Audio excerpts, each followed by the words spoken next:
हमारी आज की चर्चाओं से ये संबंध और मजबूत होंगे। हम फ्रांस के दक्षिण में मार्से शहर में नया भारतीय कॉन्सुलेट खोलेंगे। फ्रांस में पढ़े हुए भारतीय मूल के लोगों के लिए लॉन्ग टर्म वीजा देने के निर्णय का हम स्वागत करते हैं। हम फ्रांस के विश्वविद्यालयों को भारत में अपने कैंपस स्थापित करने के लिए आमंत्रित करते हैं। दिल्ली में बनाए जाने वाले नए राष्ट्रीय म्यूजियम में फ्रांस एक पार्टनर के रूप में जुड़ रहा है। अगले वर्ष पेरिस में होने वाले ओलंपिक्स के लिए सभी भारतीय एथलीट्स बहुत ही उत्सुक हैं। इसके सफल आयोजन के लिए मैं राष्ट्रपति मैक्रो और उनकी पूरी टीम को शुभकामनाएं देता हूं। फ्रेंड्स, आज हम कई महत्वपूर्ण क्षेत्रीय और वैश्विक मुद्दों पर भी चर्चा करेंगे। इंडो पैसिफिक के रेसिडेंट पावर्स के रूप में इस क्षेत्र में शांति और स्थिरता के लिए भारत और फ्रांस की विशेष जिम्मेदारी है। हमारे सहयोग को एक रचनात्मक स्वरूप देने के लिए हम इंडो पैसिफिक कोऑपरेशन रोडमैप पर काम कर रहे हैं। Indo Pacific triangular development cooperation fund के प्रस्ताव पर भी दोनों पक्ष में चर्चा में है। इससे पूरे क्षेत्र में स्टार्टअप्स और इनोवेशन को बढ़ावा देने के नए अवसर खुलेंगे। भारत के इंडो पैसिफिक ओशन इनिशिएटिव्स में फ्रांस द्वारा मैरीटाइम रिसोर्स पिलर को लीड करने के निर्णय का हम स्वागत करते हैं। फ्रेंड्स, कोविड महामारी और यूक्रेन संघर्ष के प्रभाव पूरे विश्व पर पड़े हैं। ग्लोबल साउथ के देशों पर इनका विशेष रूप से नकारात्मक प्रभाव पड़ा है। यह चिंता का विषय है। इन समस्याओं के समाधान के लिए सभी देशों का एकजुट होकर प्रयास करना आवश्यक है। हमारा मानना है कि सभी विवादों का समाधान डायलॉग और डिप्लोमेसी के माध्यम से होना चाहिए। भारत स्थायी शांति की बहाली में योगदान देने के लिए तैयार है। आतंकवाद के विरुद्ध लड़ाई में भारत और फ्रांस हमेशा साथ रहे हैं। हम मानते हैं कि क्रॉस बॉर्डर टेररिज्म को समाप्त करने के लिए ठोस कार्रवाई की आवश्यकता है। इस दिशा में सहयोग बढ़ाने पर दोनों देश सहमत हैं। राष्ट्रपति मैक्रो इस वर्ष G20 समिट के दौरान आपका भारत में स्वागत करने के लिए मैं और सभी भारतवासी बहुत ही उत्सुक हैं। एक बार फिर आपकी मित्रता और मुझे दिए गए आदर सत्कार के लिए मैं आपका बहुत बहुत धन्यवाद करता हूं।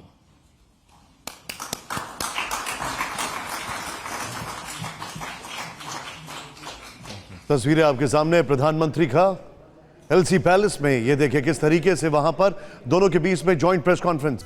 और ये एक बहुत बड़ा रिलेशन है भारत और फ्रांस के बीच में 107 साल बाद। क्या है, अब जरा ध्यान से देखिए। प्रधानमंत्री मोदी ने जॉइंट प्रेस कॉन्फ्रेंस से पहले फ्रांस के नेशनल डे परेड में हिस्सा लिया। इस परेड में भारतीय सेना ने अपना शौर्य दिखाया, लेकिन आज जो हुआ वो 107 साल पुराना भारतीय सेना का गौरवशाली इतिहास है जो फिर दोहराया गया। 14 जुलाई 1916 तब पहला विश्व युद्ध लड़ा जा रहा था। फ्रांस भी इस वर्ल्ड वॉर का हिस्सा था। उस समय बैटल ऑफ सोमे में फ्रांस की तरफ से इंडियन एक्सपेडिशनरी फोर्स लड़ रही थी।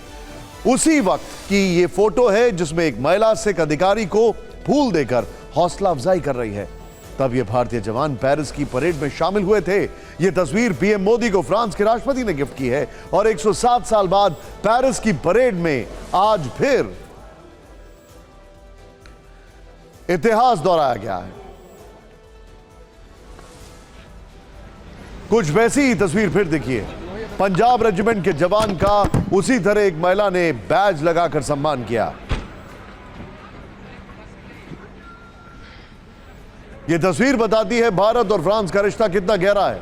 कल रात फ्रांस में भारतीय समुदाय के लोगों को संबोधित करते हुए भारत के प्रधानमंत्री नरेंद्र मोदी ने इस बात पर फोकस भी किया था।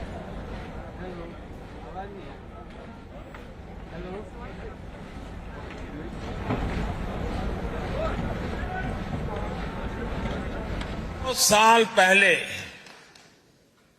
100 साल पहले ये भारतीय सैनिक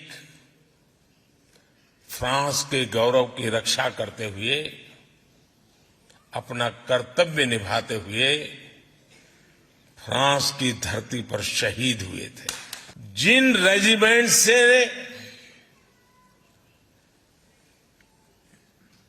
उन जवानों ने, उस रेजिमेंट के जवानों ने यहां युद्ध में हिस्सा लिया, उन्हीं में से एक Punjab regiment national day parade में हिस्सा लेने जा रहा है। साल का ये इमोशनल कनेक्ट सर्वोच्च बलिदान देने की परंपरा किसी की भलाई के लिए, ये कितनी बड़ी प्रेरणा है दोस्तों। कौन हिंदुस्तानी होगा जिसको इस बात का गर्व न हो। उस समय निभाए गए कर्तव्य को, समर्पण को इस धरती पर आज इतने गौरव से, सम्मान से याद किया जा रहा है। Thank you France.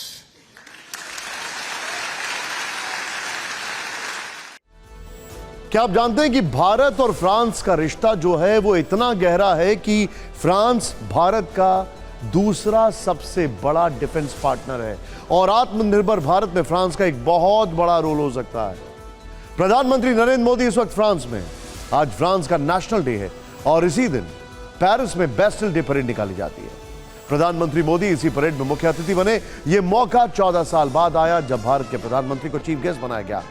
Bastille day parade को फ्रांस का शक्ति प्रदर्शन भी कहते हैं और इस परेड में आज भारत की जल, थल और नभ यानी तीनों सेनाओं की ताकत देखने को मिली। यह पल इसलिए भी खास हो गया क्योंकि पीएम मोदी को फ्रांस के सर्वोच्च सम्मान लीजन ऑफ ऑनर से भी नवाजा गया। इस दौरे के दौरान भारत और फ्रांस में कई रणनीतिक साझेदारियां भी हुई। इसके बारे में भी आपको दिखाएंगे। उससे पहले पेरिस की जमीन से आसमान तक भारतीय सेना के शौर्य पर यह रिपोर्ट।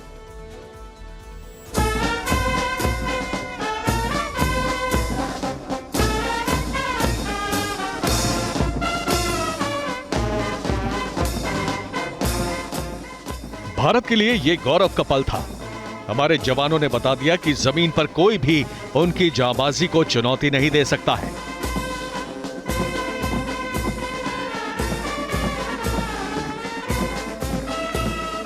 बैस्टिल डे परेड में जब भारतीय सेना की टुकड़ी आई, उस वक्त मंच पर प्रधानमंत्री नरेंद्र मोदी, फ्रांस के राष्ट्रपति इमैनुअल मैक्रों और प्रधानमंत्री एलिजाबेथ बोर्ने के साथ कई बड़ी हस्तियां मौजूद थीं। भारतीय जवान जब कदम ताल करते आगे बढ़े तो सम्मान में सब खड़े हो गए। सबसे आगे थी सेना की सबसे पुरानी पंजाब रेजिमेंट, जिसका नेतृत्व कैप्टन अमन जगताप कर रहे थे। 107 वर्षों में पहली बार है जब पंजाब रेजिमेंट ने फ्रांस के सैनिकों के साथ मार्च किया। राजपुताना राइफल्स का बैंड भी इसमें शामिल हुआ। I am Captain Aman Jagtap. I belong to 23rd Battalion, the Punjab Regiment, Longewala. I am the contingent commander of Indian Army. Punjab regiment के पीछे यानी बीच में नौसेना के जवान थे, जिसकी अगुवाई कमांडर व्रत बघेल ने की।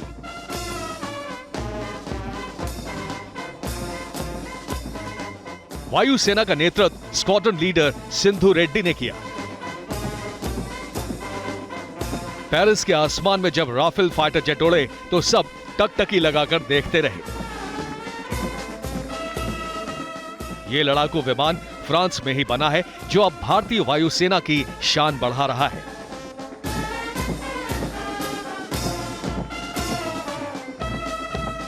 बैस्टिल डे परेड के दौरान प्रधानमंत्री नरेंद्र मोदी ने जवानों को सलामी दी। इस दौरान वो मंच पर लोगों को कुछ बताते भी दिखे। भारतीय सेना ने जबरदस्त तैयारी की थी। पथ पर आगे बढ़ने से पहले भी वो अपने रिहर्सल करते दिखे।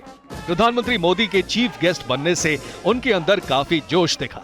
जी, हर रोज किसी को मौका नहीं मिलता है अपने ऑनरेबल प्राइम मिनिस्टर के सामने परेड करने का, वो भी एक फॉरेन लैंड के ऊपर। फ्रांस की परेड में भारतीय सेना के 269 जवानों ने हिस्सा लिया। इसके अलावा 4 राफेल फाइटर जेट शामिल हुए। 2 C-17 ग्लोब मास्टर विमान भी हिस्सा बने। भारतीय सेना की टुकड़ी में 77 मार्चिंग सैनिकों ने अपनी छाप छोड़ी। भारत के शौर्य और साहस का अंदाजा आप इस बात से लगा सकते हैं कि फ्रांस के राष्ट्रपति मैक्रो ने भारतीय सेना के मार्च का एक वीडियो ट्वीट किया और उनके बलिदान को याद करते हुए लिखा कि 14 जुलाई को हमारे सैनिकों के साथ भारतीय जवान और राफेल परेड में शामिल हुए। पहले विश्व युद्ध के दौरान फ्रांस के साथ लड़ने वालों का हम सम्मान करते हैं। हम उन्हें कभी भुला नहीं सकते। प्रधानमंत्री नरेंद्र मोदी ने भी सेना का वीडियो ट्वीट किया और लिखा, इसे देखकर हर भारतीय गौरवान्वित होगा। विदेशी धरती पर देश के लिए ये गौरव का पल था। भारतीय सशस्त्र बल की परेड जब तक हुई तब तक सभी लोग खड़े रहे।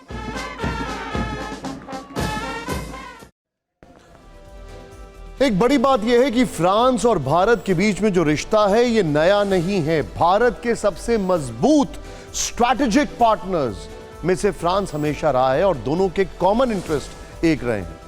प्रधानमंत्री नरेंद्र मोदी का फ्रांस दौरा सामरिक तौर पर बेहद अहम रहा है। दोनों देशों के बीच कई डील हुई जो देश की सैन्य ताकत को नई धार देने वाली है। ज्यादा फोकस नौसेना को और मजबूत बनाने पर रहा है, जिसके लिए 26 राफेल मरीन फाइटर जेट खरीद को हरी झंडी दी गई है। 3 स्कॉर्पियन सबमरीन भी इस डील का हिस्सा हैं। इन दोनों की वजह से हिंद प्रशांत क्षेत्र में नेवी की ताकत और बढ़ेगी। चीन हिंद प्रशांत क्षेत्र में लगातार अपना दबदबा बढ़ाने की कोशिश कर रहा है। इसके जवाब में राफेल एम फाइटर जेट और स्कॉर्पियन पनडुब्बी तुरुप का पत्ता साबित होगी। कुल मिलाकर प्रधानमंत्री मोदी ने जो समझौते किए हैं उससे भारतीय नेवी की स्ट्रेंथ बेहद मजबूत और धारदार होने वाली है। आपको यह भी बता दें कि रूस के बाद फ्रांस भारत का दूसरा सबसे बड़ा रक्षा सहयोगी है।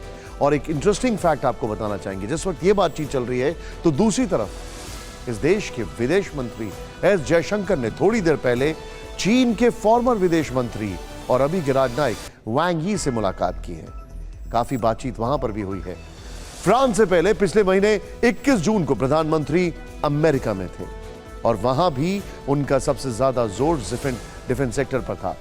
प्रधानमंत्री नरेंद्र मोदी के उस दौरे पर दोनों देशों के बीच संबंधों को बढ़ावा देने के उद्देश्य से कई समझौतों पर हस्ताक्षर हुए। इनमें रक्षा, अंतरिक्ष सहयोग और निवेश शामिल है। इस समझौते में सबसे अहम यह रहा कि भारत $3 अरब में अमेरिका से 30 MQ-9 रीपर ड्रोन खरीदेगा, जिनसे हिंद महासागर और चीन के साथ सीमा पर भी भारत की राष्ट्रीय सुरक्षा और निगरानी क्षमताओं को मजबूती मिलेगी।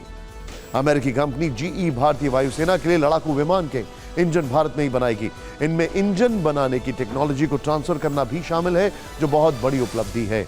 मतलब साफ है कि प्रधानमंत्री नरेंद्र मोदी के नेतृत्व में भारत अपने पड़ोसियों की हरकतों से निपटने के लिए पूरा जोर रक्षा क्षेत्र की मजबूती पर लगा चुका है। यानी कि कुल मिलाकर अब लेकिन अमेरिका में जिस तरीके से प्रधानमंत्री के साथ भारत के बड़े बड़े इंडस्ट्रियलिस्ट मौजूद थे, यहां पर भी इंडस्ट्री के लिहाज से काफी कुछ होने वाला है और वो काफी महत्वपूर्ण है। हालांकि भारत और फ्रांस के बीच में जो ट्रेड है वो सिर्फ $13 बिलियन का है, लेकिन इसमें बहुत बड़ा स्कोप है। इस सब के बीच में आज एक ऐसी खबर जो सबसे पहले मैं आपको तस्वीरों में दिखाना चाहूंगा। ये राजघाट है, सोचिए ये राजघाट है जो आपको यहां पर दिख रहा है। किसी ने सोचा था ये राजघाट होगा? पानी में डूबा हुआ। ये नई दिल्ली, ये लाल किला है जो अभी टूरिस्ट के लिए बंद कर दिया गया है। यहां पर भी पानी पानी है। अब इससे ज्यादा मैं आपको क्या बताऊं। आज एक एक एंगल से TV9 की ग्राउंड रिपोर्ट आपको देखना जरूरी है। दिल्ली में बाढ़ का प्रकोप है। पानी का हाल यह है कि लोग पूछ रहे हैं कि क्या राजधानी को बचाने के लिए सेना बुलानी होगी, बल्कि अरविंद केजरीवाल ने तो बुला भी ली। दिल्ली की तस्वीरें परेशान करने वाली हैं। बापू का समाधि स्थल राजघाट डूब गया। लाल किला, जहां हर साल 15 अगस्त पर प्रधानमंत्री प्राचीर से तिरंगा झंडा फहराते हैं, उसका एक बड़ा हिस्सा पानी में समा गया। देश की सबसे बड़ी अदालत सुप्रीम कोर्ट की चौखट तक यमुना का पानी पहुंच चुका है। क्या अब इंडिया गेट भी डूब जाएगा? क्या देश की संसद तक पहुंच जाएगा यमुना का पानी?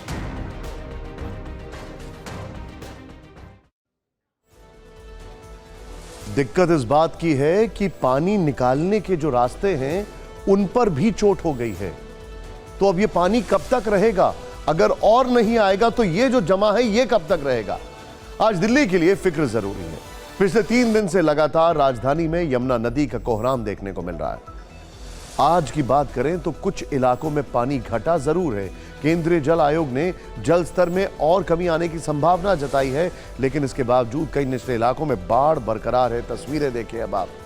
दिल्ली सरकार ने खतरे को देखते हुए प्रभावित इलाकों में स्कूल, कॉलेज, शमशान घाट, वाटर ट्रीटमेंट प्लांट बंद कर दिए हैं। बल्कि सोमवार तक स्कूल बंद रहेंगे। सरकारी दफ्तरों के लोग वर्क फ्रॉम होम कर रहे हैं। एनडीआरएफ की कई टीमें, लगभग 12 टीमें रेस्क्यू मिशन में जुटी हुई हैं। अब तक 4,346 लोगों को बाढ़ से बचाया जा चुका है। 23,000 लोगों को रिहैबिलिटेट किया गया है, मतलब निकाल के अलग जगह बचाया गया है। हालात इतने खराब हैं। सवाल यह है कि दिल्ली में ऐसे भयानक हालात क्यों बने? इसके लिए जिम्मेदार कौन है? क्या यह कुदरत का प्रकोप है या सरकारों की लापरवाही या फिर कोई साजिश? इस पर बात करेंगे, लेकिन सबसे पहले आपको महात्मा गांधी जी की समाधि राजघाट की आज की 3 तस्वीरें दिखाते हैं। राजघाट बाढ़ में डूब गया। टीवी 9 के कैमरे में रिकॉर्ड राजघाट की आज की ये 4 तस्वीरें आपको कहीं नहीं मिलेंगी। हमारे 3 संवाददाताओं ने अभिजीत ठाकुर, आनंद पांडे और शालिनी वाजपेयी की ये रिपोर्ट देखा। सुबह 7 बजे राजघाट की तस्वीर।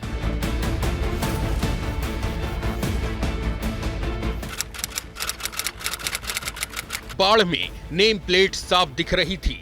वक्त राजघाट पर ही मौजूद हूं और राजघाट पे आप देख सकते हैं कि समाधि स्थल तक पानी पहुंच गया और पानी जिस धार से पहुंच रहा है लगातार इसमें पानी भरता हुआ जा रहा है। राजघाट की ये तस्वीर कैमरे में रिकॉर्ड करने के बाद टीवी 9 संवाददाता अभिजीत ठाकुर दूसरे इलाकों का जायजा लेने निकल गए। 1.5 घंटे बाद वो जब यहाँ फिर से लौटे तब जो दिखा वो हैरत में डालने वाला था। सुबह 8:30 बजे की तस्वीर। नेम प्लेट पानी में आधा डूब चुकी थी।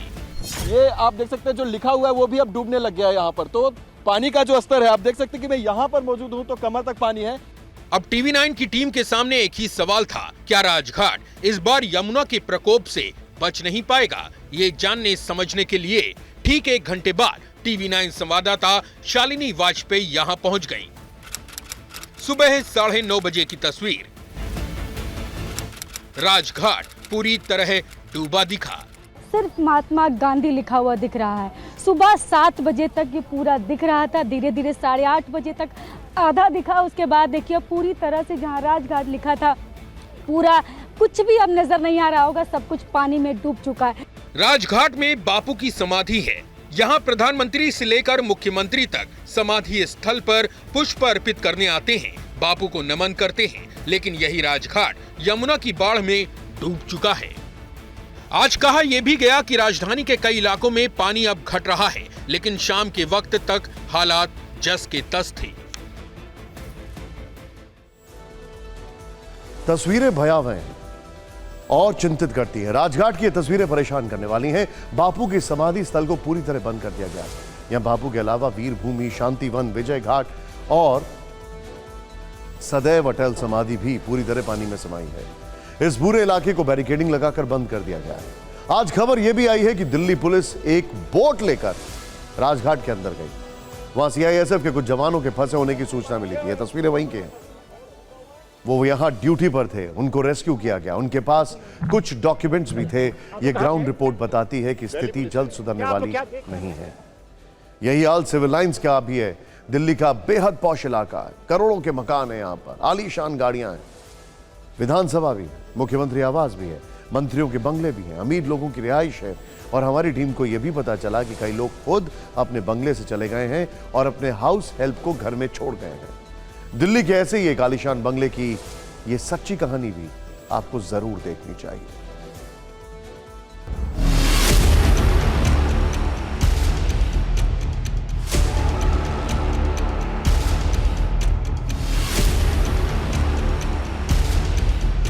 दिल्ली का बेहद posh area civil lines Yamuna के पानी में पूरी तरह डूब चुका है। टीवी 9 संवाददाता जीत भाटी यहां एक बंगले का जायजा लेने पहुंचे। इस वक्त मैं सिविल लाइंस इलाके में हूं। यहाँ देखिए किस तरीके से घरों के अंदर, सड़क पे तो मैं हूँ दिखा रहा हूँ, घरों के अंदर पानी भरा हुआ है। चलते हैं अंदर और यहाँ पर लोगों से बात करने की कोशिश जो है वो करते हैं। कैमरा पर्सन से कहूँगा थोड़ा आप आगे आइए। जीत भाटी अब बंगले में दाखिल हो चुके थे। उन्हें यहाँ 2 लग्जरी गाड़ियां पानी में डूबी दिखी। एक केयरटेकर नजर आया। जीत भाटी ने इनसे बात शुरू की। कब से है हालात? ये हम तो यहाँ पर ड्यूटी में नहीं रहते हैं ना, पहले बार ड्यूटी में आए हैं तो कल लेके आए थे, शायद कल ही से है ये। रहता नहीं घर में कोई? अभी सब छोड़ के कल ही चले गए हैं सब। इतनी देर की बातचीत में ये पता चल गया कि जलस्तर बढ़ने के साथ ही घर के मालिक अपने परिवार के साथ पहले ही बाहर निकल गए और इन्हें देखभाल के लिए या यूं कहें मुसीबत झेलने के लिए पीछे छोड़ गए। क्या नाम क्या आपका? आरपी शर्मा। शर्मा जी, क्या हालत बने हुए हैं? ये सर ये पानी क्या है, ये परसों से छोड़ा गया है ना बाहर से, जब से पानी बढ़ा हुआ है। तो ये घर वाले तो चले गए पानी देख के? हाँ, घर वाले चले। आप लोग रुक गए? अब हमें तो ड्यूटी करनी है साहब, हम तो डूब डूब के आ रहे हैं यहाँ पर। और मेरा मोबाइल भी भीग गया, देखो। वो देख रहा हूँ। वो सब क्या कराया है, मोबाइल ही बंद हो गया साहब। अच्छा।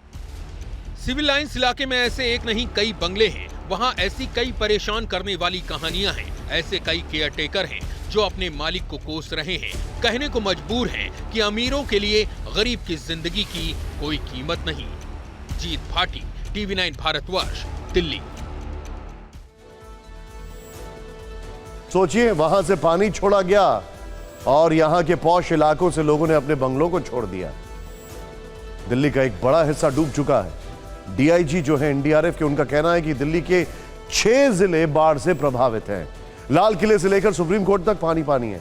ऐसे मुश्किल हालात में टीवी 9 संवाददाता खतरों से जूझते हुए आपको राजधानी का एक जो रियल पिक्चर होती है वो दिखाने जा रहे हैं।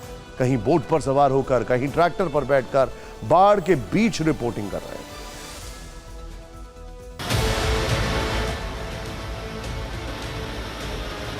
दिल्ली का आईटीओ जलमग्न है। टीवी 9 संवाददाता सुमंत कुमार ने यहां ट्रैक्टर पर सवार होकर हालात का जायजा लिया। दिल्ली का सबसे व्यस्ततम चौराहा आईटीओ किस तरीके से झील में तब्दील हो चुका है, ये तस्वीरें आप देख सकते हैं। इस वक्त मैं ट्रैक्टर पे सवार होकर आपको पूरी तस्वीरें दिखा रहा हूं कि किस तरीके से ट्रैफिक की आवाजाही बिल्कुल रोक दी गई है।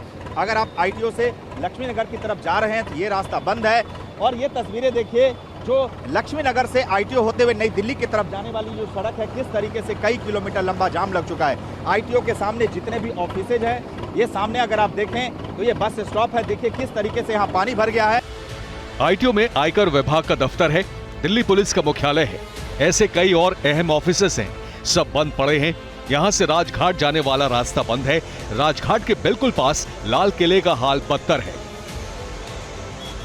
यमुना में बड़े जलस्तर की वजह से राजधानी कुछ इलाकों में बाढ़ जैसे हालात हो चुके हैं और इस वक्त हम मौजूद है लाल किले के ठीक सामने, जहां आप तस्वीरों में देख सकते हैं कि पूरी आउटर रिंग रोड जलमग्न हो चुकी है और यहां पर लगातार रेस्क्यू ऑपरेशन जारी किया गया है। एनडीआरएफ और प्रशासन की टीम लगातार जगह जगह पर जाकर रेस्क्यू ऑपरेशन चलाए हुए हैं। देख सकते हैं मेरे ठीक सामने आपको लाल किला नजर आएगा और सामने आपको एक बस डूबी हुई पूरी पानी में नजर आएगी।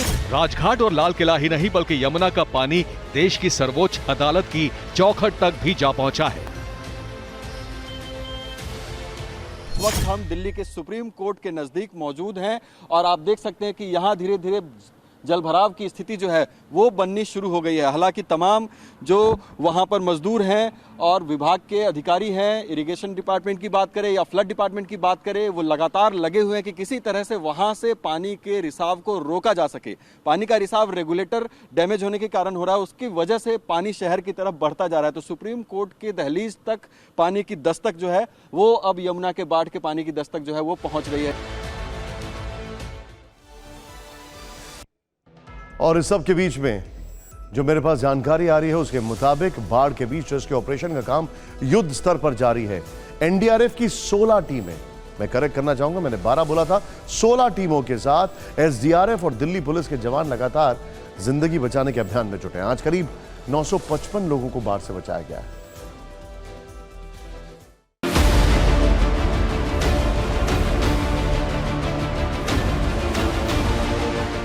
ये तस्वीरें दिल्ली के सिविल लाइंस इलाके में सैलाब में फंसी 2 जिंदगियों के रेस्क्यू की हैं।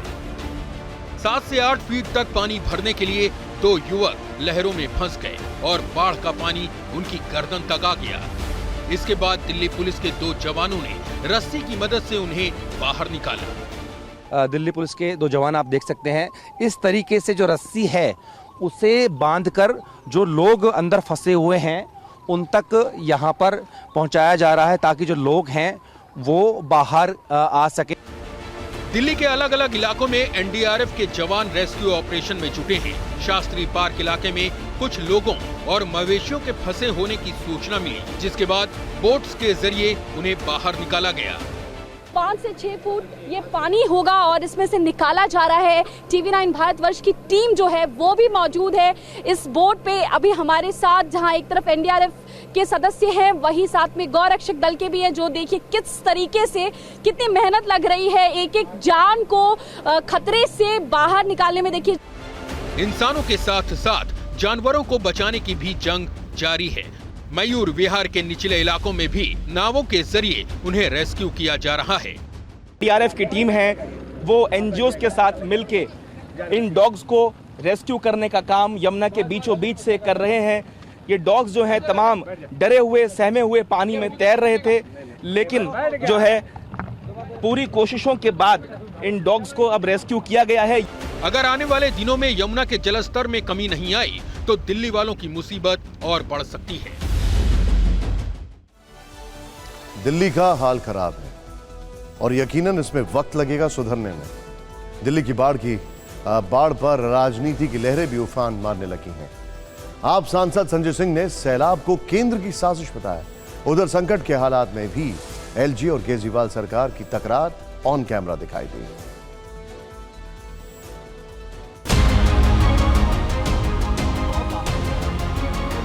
राजधानी में सैलाब लापरवाही है या साजिश?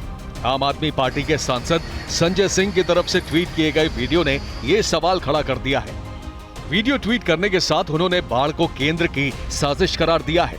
हरियाणा के हथिनी कुंड बैराज पर शूट किए गए इस वीडियो में ऐसा क्या है, आप खुद देखिए। ये जो पानी है सारा दिल्ली की तरफ जा रहा है यहाँ से।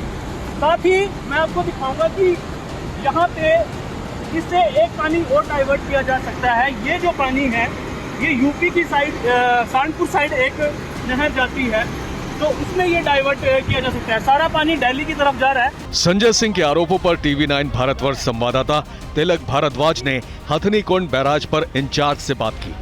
बातचीत में संजय सिंह के आरोप सच निकले या झूठ, खुद सुनिए। नहीं, ऐसा नहीं है। वो तो उनकी जो नहर है यूपी सरकार की, वो इरिगेशन के लिए नहर है। अभी बरसात हुई, उन्हें नहीं जरूरत होगी तो उनका इंडेंट आता है। इंडेंट हमारे पास अभी उनका नील का है, तो हम ऐसे कैसे खोल देंगे उनकी नहर को। और रही ये पानी तो जो मेन यमुना का है, ये भी हरियाणा और यूपी को टच करके यमुना जो जा रही दिल्ली को, उससे पहले तो 200 किलोमीटर हरियाणा और यूपी को क्रॉस कर रही है। कुंड बैराज तो एक सिंपल बैराज है, वो डैम नहीं है। तो बैराज में तो एक थोड़ी सी कैपेसिटी होती है अपना पानी रेगुलेट करने की। तो पानी रेगुलेट होता है, 1 लाख क्यूसेक से पानी ज़्यादा आते ही नेचुरली पानी वो बह करके जिधर उसको रास्ता मिलता हो जाता है, जिसके कारण से हमारे अपने जिले वो भी प्रभावित हुए। यानी संजय सिंह के आरोप सवालों के घेरे में है, लेकिन जिस पर कोई सवाल नहीं है वो है केजरीवाल सरकार और एलजी के बीच तकरार। दिल्ली की बाढ़ पर केजरीवाल सरकार और एलजी के बीच तकरार आज खुल्लम खुल्ला मीडिया के कैमरों पर दिखाई दे गई।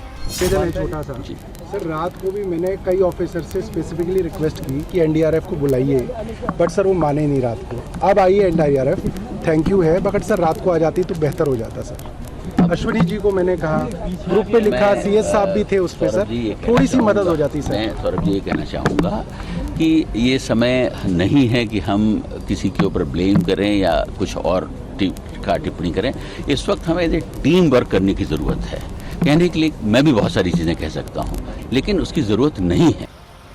इस नोक-झोंक के बाद आप बीजेपी के बीच जुबानी जंग का दौर शुरू हो गया। और एक तरह से लग रहा है कि क्लैश टाइप सिचुएशन है, लेकिन नहीं क्लैश नहीं, सब मिलके काम करेंगे, ऐसा कुछ नहीं। ये थोड़ा दुर्भाग्यपूर्ण है कि आप इमरजेंसी के समय में, आपातकाल के समय में भी अगर अपने मिनिस्टर इंचार्ज की डायरेक्शंस नहीं लेंगे, डिफाई करेंगे, तो कौन सी सरकार इस तरह से प्रशासन चला पाएगी? ऐसे एडमिनिस्ट्रेशन कैसे चलेगा? लगातार गृह मंत्री जी के मार्गदर्शन में यहाँ काम हो रहा है और एनडीआरएफ की यहाँ 15 टीमें लगाई गई है। और अभी राजनीति करना राजनीति नहीं है, अपराध है और ये लोग अपराध कर रहे हैं। कहना गलत नहीं होगा कि राजनीति के दौर में राहत की कोई गारंटी नहीं है। देश की राजधानी है ये। एक तरफ राजघाट में पानी है, दूसरी तरफ लाल किले में पानी है। उसके बाद तो नेताओं को शर्म से पानी पानी हो जाना चाहिए, लेकिन अफसोस आगे क्या बोले। चलिए इससे आगे बढ़ते हैं, चांद की ओर चलते हैं। आज भारतीय वैज्ञानिकों ने एक इतिहास रचा है। हिंदुस्तान के 140 करोड़ लोगों के लिए 2023 की 14 जुलाई गर्व की तारीख बन गई है। आप पहले 30 सेकंड का ये वीडियो देखिए, रोंगटे खड़े कर देने वाला वीडियो, और गर्व के इस पल के साक्षी बनिए। 5, 4, 3, 2, 1, 0 plus 5 seconds. Lift off normal. Here we have a majestic lift-off of LVM-3 M4 rocket carrying India's prestigious Chandrayaan-3 spacecraft. P2 tracking. प्रज्वलन और सफलतापूर्ण उत्थापन LVM-3 M4 रॉकेट का। यह भीमकाय रॉकेट आसमान को चीरते हुए अपनी भयानक दहाड़ से चारों ओर कंपन उत्पन्न कर रहा है, जिसे हम यहाँ महसूस कर सकते हैं, और यही दहाड़ है जो वैज्ञानिकों को रोमांचित करती है। यह कहानी का पहला पार्ट है, और जो सबसे महत्वपूर्ण पार्ट होने वाला है वो है 23 अगस्त को लैंडिंग, इस चांद पर लैंडिंग, और वो भी साउथ पोल की तरफ। आज देश ही नहीं, पूरी दुनिया उस पल का गवाह बनी, जिसका इंतजार 3 साल 11 महीने और 23 दिन से हो रहा था। ये उसकी कंटिन्यूटी है जो 2019 सितंबर में हमने देखा था। इसरो ने आज दोपहर 2:35 पर आंध्र प्रदेश के श्रीहरिकोटा के सतीश धवन अंतरिक्ष केंद्र से चंद्रयान 3 लॉन्च किया। करीब 2 मिनट बाद जैसे ही पहला स्टेज कंप्लीट हुआ, सतीश धवन अंतरिक्ष केंद्र के कंट्रोल रूम में बैठे वैज्ञानिकों के चेहरे खिल गए। हॉल तालियों से गूंजने लगा। चंद्रयान 3 देश के अंतरिक्ष वैज्ञानिकों के लिए एक ड्रीम मिशन है।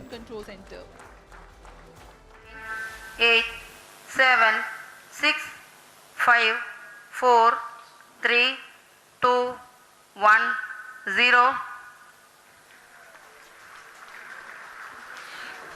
plus 5 seconds. Lift off normal. Here we have a majestic lift-off of LVM-3 M4 rocket carrying India's prestigious Chandrayaan-3 spacecraft. P2 tracking. आप जानते हैं जब मिशन के जो डायरेक्टर हैं उनको बोला गया कि आप आइए कुछ बोलिए, ये पहली स्टेज इतनी कामयाब रही है, वो बोलते हैं मैं भारत को बधाई देता हूं, उसके आगे वो कुछ बोल ही नहीं पाए, इतने खुश थे। करीब 4 साल से चंद्रयान 3 की पूरी टीम ने दिन रात एक किया था, इसीलिए लॉन्चिंग से पहले वैज्ञानिकों ने के चेहरे पर कुछ तनाव भी दिखा, लेकिन जैसे ही पहले चरण को लेकर अच्छी खबर आई, चेहरों पर दिख रहे तनाव की जगह मुस्कान बिखर गई। चंद्रयान 3 के कामयाब लॉन्च के बाद इसरो चेयरमैन एस सोमनाथ ने देश को बधाई दी। उन्होंने कहा कि चंद्रयान 3 ने चंद्रमा की ओर अपनी यात्रा शुरू कर दी है। आपको इस मिशन से जुड़ी वो बातें बताएंगे जो आपने अब तक नहीं सुनी होंगी। इस वक्त चंद्रयान 3 की पोजीशन क्या है, इसकी डिटेल भी देंगे, लेकिन एक बार फिर उस ऐतिहासिक तस्वीर को देखें जिसे कई सालों तक हैरत की नजर से देखा जाएगा।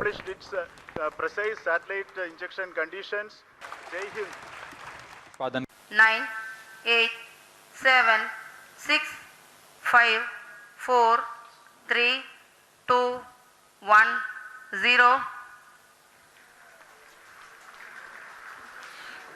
plus 5 seconds. Lift off normal. Here we have a majestic lift-off of LVM-3 M4 rocket. इस वक्त चंद्रयान 3 चांद के रास्ते पर है।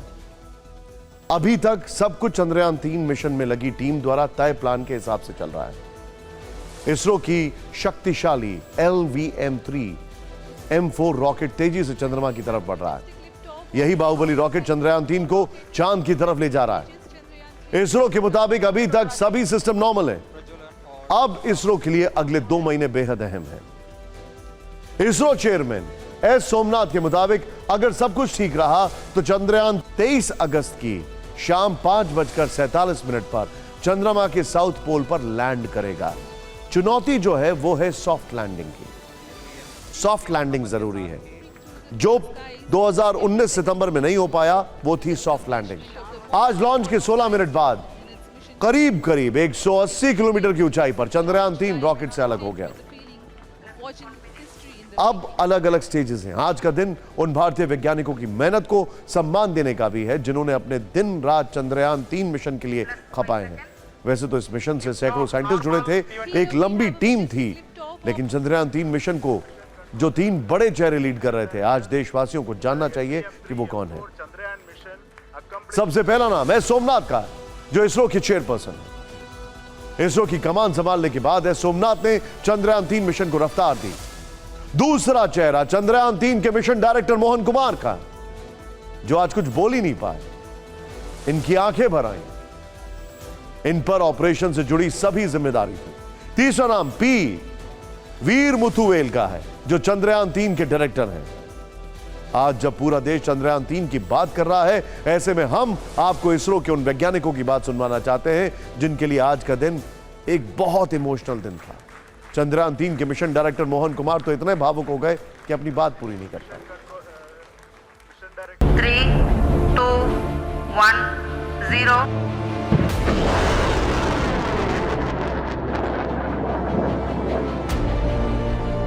Congratulations, India.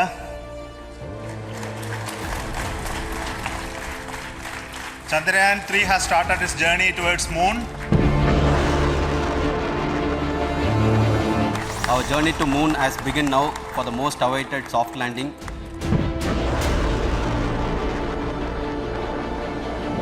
Congratulations to the teamwork of ISRO family. Soft landing बहुत महत्वपूर्ण है जी। तो हमने एक बार ट्राई किया है चंद्रयान 2 पर, हमको कुछ नहीं कर सका।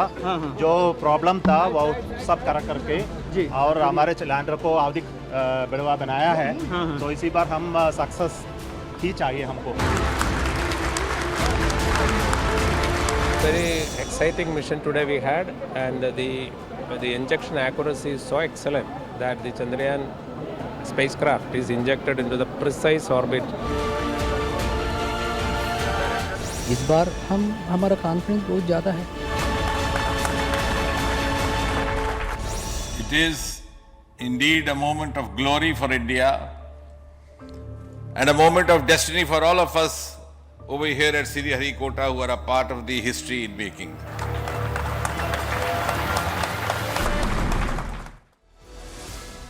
जिस वक्त चंद्रयान 3 का सफल लॉन्च हुआ, प्रधानमंत्री नरेंद्र मोदी फ्रांस में थे। उन्होंने वहीं से भारतीय वैज्ञानिकों की इस कामयाबी पर बधाई दी। आज भारत में चंद्रयान के सफल लॉन्च पर पूरा भारत उत्साहित है। यह हमारे वैज्ञानिकों की बहुत बड़ी उपलब्धि है। अंतरिक्ष के क्षेत्र में भारत और फ्रांस का पुराना और गहरा सहयोग है। हमारी स्पेस एजेंसीज के बीच नए समझौते हुए हैं। इसमें सैटेलाइट लॉन्च सर्विसेज, समुद्र और धरती के तापमान और वातावरण को मॉनिटर करने के लिए तृष्णा सैटेलाइट बनाने का काम शामिल है। लेकिन भारत कई कदम आगे। फ्रांस ने तो अभी हाल ही में जापान और जर्मनी के साथ टाई अप किया है मून पर रोवर भेजने के लिए, और हम आगे निकल चुके हैं। भारतीय स्पेस साइंस के क्षेत्र में 22 अक्टूबर 2008 वो तारीख है जब इसरो ने पहला मून मिशन शुरू किया था। 15 साल में ये तीसरा चंद्रयान मिशन है। पिछले 2 मिशन उपलब्धियों से भरे रहे हैं, लेकिन चंद्रयान 3 कई मायनों में अलग है।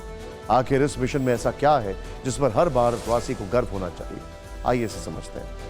अगर मिशन कामयाब रहा तो अमेरिका, रूस और चीन के बाद भारत ऐसा करने वाला चौथा देश बन जाएगा। अमेरिका, रूस और चीन तीनों अपने स्पेस क्राफ्ट चांद की सतह पर लैंड करा चुके हैं। चीन ने 2013 में चैंगई 3 मिशन के साथ पहले प्रयास में सफलता पाई थी। बड़ी बात यह है कि चंद्रयान 3 चंद्रमा के साउथ पोल पर उतरेगा। चंद्रयान 3 चांद के दक्षिणी हिस्से पर उतरने वाला दुनिया का पहला स्पेसक्राफ्ट होगा। अगर यह मिशन सफल रहा, दुनिया भारतीय वैज्ञानिकों से सीखेगी कि कैसे चांद की सतह पर सॉफ्ट लैंडिंग कराई जाती है। चंद्रयान 3 के जरिए भारतीय वैज्ञानिकों ने पूरी दुनिया को बताया है कि कैसे कम बजट में बड़े मिशन को अंजाम दिया जा सकता है। चंद्रयान 3 का बजट करीब 615 करोड़ रुपए है। यह कहा जा रहा है कि चंद्रयान 3 का मिशन हाल ही में आई फिल्म आदि पुरुष से काफी कम है, वो 700 करोड़ के आसपास। चंद्रयान मिशन पूरी तरह स्वदेशी है। यह आत्मनिर्भर भारत की दिशा में बड़ी कामयाबी है। चंद्रयान 3 मिशन भारतीय महिलाओं की कामयाबी की कहानी भी है। चंद्रयान 3 मिशन में 54 महिला इंजीनियर और वैज्ञानिक काम कर रही हैं। चंद्रयान 3 के चांद के साउथ पोल यानी दक्षिण हिस्से पर लैंडिंग को भी काफी महत्वपूर्ण माना जा रहा है। लेकिन सवाल है क्यों? चलिए इसका जवाब आपको बताते हैं। अब तक चांद के दक्षिणी हिस्से पर कोई भी स्पेसक्राफ्ट जो है वो नहीं उतरा है। दक्षिणी छोर का ज्यादातर हिस्सा अंधेरे में रहता है और उसकी एक बड़ी वजह यह है, अंधेरे की वजह से यहां पानी मिलने की उम्मीद है। बताया जा रहा है वहां पर क्रेटर्स हैं जहां पर फ्रोजन आइस है। दक्षिणी छोर के गड्ढे बेहद ठंडे हैं। चांद के साउथ पोल में सोलर सिस्टम के पुराने जीवाश्म मिल सकते हैं। दक्षिणी छोर पर सूर्य की किरणें सीधी नहीं पड़ती हैं, इसीलिए दक्षिणी छोर का तापमान बहुत कम है। इसीलिए कहा जा रहा है कि चंद्रयान जब वहां पर पहुंचने वाला होगा तो लास्ट के 15 मिनट भारतीय वैज्ञानिक कुछ नहीं कर सकते। जो कुछ होगा वहां पर अपने आप होगा। जो सारी चीजें पहले से प्लान है वो होंगी नहीं होंगी, इसको लेकर बहुत सारी चीजें। बहरहाल ये सबसे अलग बात करते हैं एक ऐसी कहानी की जिसके लिए मुझे थोड़ा सा इस तरफ आना चाहिए। पाकिस्तान जाने का काउंटडाउन। पाकिस्तान से बिना वीजा भारत आई सीमा हैदर की बात कर रहे हैं। अब वो मुश्किलों में फंसती दिख रही है। सवाल पूछे जा रहे हैं कि क्या सीमा हैदर के वापस पाकिस्तान जाने का टाइम आ गया है? क्या यह काउंटडाउन शुरू हो चुका है? दरअसल सीमा हैदर को लेकर पाकिस्तान के विदेश मंत्रालय ने कल पहली बार भारत से रिपोर्ट मांगी। पाकिस्तान ने सीमा की सलामती की जानकारी मांगी। पाकिस्तान ने सीमा को काउंसलर एक्सेस मुहैया कराने के लिए कहा है। भारत सरकार की तरफ से फिलहाल पाकिस्तान को कोई जवाब नहीं दिया गया है। क्या जवाब दिया जाता, इसका इंतजार रहेगा। सीमा भारत में एक अनऑथराइज तरीके से एंटर किए हैं तो MHA का फॉरेनर्स एक्ट लगेगा, जिसके तहत उन्हें अरेस्ट किया जा सकता है, डिटेन किया जा सकता है और डिपोर्ट किया जा सकता है। अगर आप इसको सिक्योरिटी पॉइंट ऑफ व्यू से देखें तो हमारी सिक्योरिटी एजेंसीज को ये असेस करना होगा कि क्या ये जेन्युइन केस है या इन्हें किसी ने प्लांट किया है भारत में जानबूझ के। इन सभी चीज़ों को ध्यान में रख के एक फाइनल डिसीजन लेने की ज़रूरत पड़ेगी कि इन्हें यहाँ रहने दिया जाए या इन्हें वापस भेजा जाए। नाम सीमा और सीमा को ही लांग गई गलत तरीके से। अब देखते हैं टॉप लाइन। शिंदे सरकार में शामिल एनसीपी के 9 मंत्रियों को मिला पोर्टफोलियो। एनसीपी अजीत गुट के 12 विधायकों को नोटिस। शरद गुट के विप की तरफ से कारण बताओ नोटिस जारी किया गया। बेंगलुरु में विपक्ष की बैठक में ममता के आने पर सस्पेंस बढ़ा। ममता ने पैर में चोट की वजह से असमर्थता जताई। बीजेपी नेता विजय सिंह का पटना सिटी में हुआ अंतिम संस्कार। प्रदेश अध्यक्ष सम्राट चौधरी समेत कई नेता मौजूद। यूसीसी पर सुझाव देने की समय सीमा बढ़ी। लॉ कमीशन ने समय सीमा 2 हफ्ते बढ़ाई। मध्य प्रदेश में सरकारी कर्मचारियों को शिवराज सरकार की सौगात। महंगाई भत्ते में 4% के इजाफे का ऐलान किया गया। जम्मू में आतंक के खिलाफ हुआ विरोध प्रदर्शन। गैर कश्मीरी मजदूरों को गोली मारने की घटना से लोग नाराज। कूनो नेशनल पार्क में एक और अफ्रीकी चीता सूरज की मौत। पिछले 4 महीने में मरने वाले चीतों की संख्या 8 हुई। द्वारकाधीश मंदिर में ड्रेस कोड लागू। Bermuda, mini top, mini skirt, night suit, frock और रिप्ड जीन्स पर रोक।